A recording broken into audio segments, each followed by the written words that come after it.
Elections ముందే కాదు ఆ తర్వాత కూడా క్యాస్ట్ ఈక్వేషన్స్ చాలా కీలకం. అందులోనూ ఏపీ రాజకీయాలకు అది మరీ ముఖ్యం.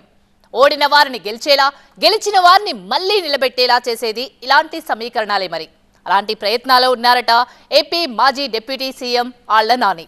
తాజా ఓటమితో వైసీపీకి గుడ్ బై చెప్పేసిన ఈ మాజీ ఇప్పుడు సరికొత్త ప్లాన్ తో ముందుకెళ్తున్నారట. అదేంటో తెలుసుకుందాం. వైసీపీకి ఆళ్ల నాని గుడ్ బై. మొదట పదవులు వదిలారు, ఇప్పుడు పార్టీనే వదిలారు.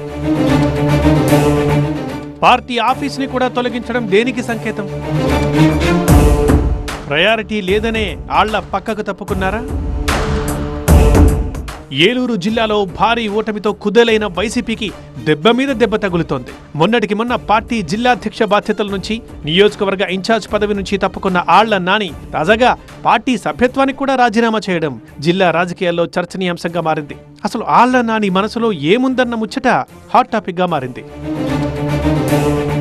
జిల్లాలో వైసీపీ పోటీ చేసిన ఒక్క స్థానంలోనూ గెలవకపోవడం ఒకెత్తైతే, కూటమి అభ్యర్థులు భారీ మెజార్టీలతో విజయాలు దక్కించుకోవడం మరొకెత్తు. ఇంతటి ఘోర పరాజయాన్ని జీర్ణించుకోలేకపోతున్న వైసీపీ క్యాడర్కి ఆళ్ల నాని రాజీనామా రూపంలో ఇప్పుడు మరో పెద్ద దెబ్బ తగిలింది. ఇటీవల పదవులకే రామ్ చెప్పిన ఈ మాజీ డిప్యూటీ ఇప్పుడు పార్టీ ప్రాథమిక సభ్యత్వానికి కూడా గుడ్ బై చెప్పేశారు. ఆయనొక్కరే కాదు, ఏలూరులో వైసీపీ నేతలంతా వరుసగా రాజీనామాల బాట పట్టారు. నాని అనుచరులుగా ఉన్న ఏఎంసీ మాజీ చైర్మన్ మంచం మైబాబు, ఈడా మాజీ చైర్మన్ బొద్దాని శ్రీనివాసులు తమ పదవులకు రాజీనామా చేశారు. దీంతో కాపు నేతలంతా మెల్లగా పార్టీ నుంచి జారుకుంటున్నారా అన్న చర్చ మొదలైంది. ఇప్పుడు ఏలూరు జిల్లా పార్టీ అధ్యక్ష పదవి మరి ఎవరికివ్వాలి? నియోజకవర్గ ఇన్ఛార్జిగా ఎవరుండాలి? ఇదే ఇప్పుడు వైసీపీ హైకమాండ్ ముందున్న పెద్ద సవాల్. అధ్యక్ష రేసులో సీనియర్ నాయకుల పేర్లు వినిపించినా చాలా మంది ఆ బాధ్యతలు తీసుకునేందుకు వెనకంజ వేస్తుండటంతో ప్రస్తుతం ఏం చేయాలో పాలుపోని స్థితిలో పడింది హైకమాండ్. ఈ పరిస్థితుల్లో ఆళ్ల నాని పార్టీ ప్రాథమిక సభ్యత్వానికి రాజీనామా చేయడం ఇటు క్యాడర్ని అటు లీడర్లని సంశయంలోకి నెట్టేసింది. అంతేకాదు, ఏలూరులో వైసీపీ పార్టీ కార్యాలయం తొలగింపుతో మరింత గందరగోళం ఏర్పడింది. అయితే అధినేత వైఎస్ జగన్కు అత్యంత సన్నిహితుల్లో ఒకడిగా ఉన్న ఆళ్ల నాని ఇలా చేయడానికి కారణం లేకపోలేదంటోంది ఒక వర్గం.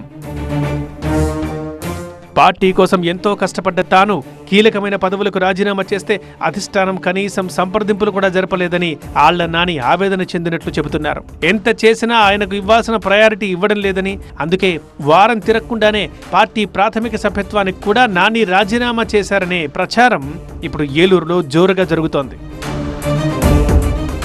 అయితే వ్యక్తిగత కారణాలతోనే పార్టీ ప్రాథమిక సభ్యత్వానికి రాజీనామా చేసినట్లు చెబుతున్నారు ఆళ్ల నాని. పార్టీ కార్యాలయం తొలగింపుపైన వివరణ ఇచ్చారు. 2017లో పార్టీ కార్యాలయం కోసం స్థలం లీజుకు తీసుకున్నామని, ఇప్పుడు యజమాని కోరడంతోనే తిరిగిచ్చేశామని చెబుతున్నారు. ఎన్నికలకు 3 నెలల ముందే స్థలాన్ని ఖాళీ చేయాలని కోరితే ఈ ఆగస్టు 1న వెకేట్ చేసేలా ఒప్పందం చేసుకున్నామని తెలిపారు ఆళ్ల.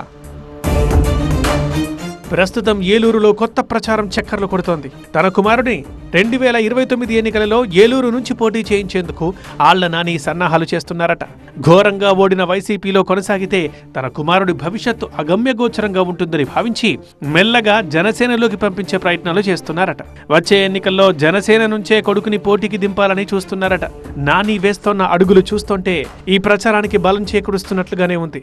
మరి ఏలూరు భవిష్యత్ రాజకీయం ఎలా ఉంటుందో చూడాలి.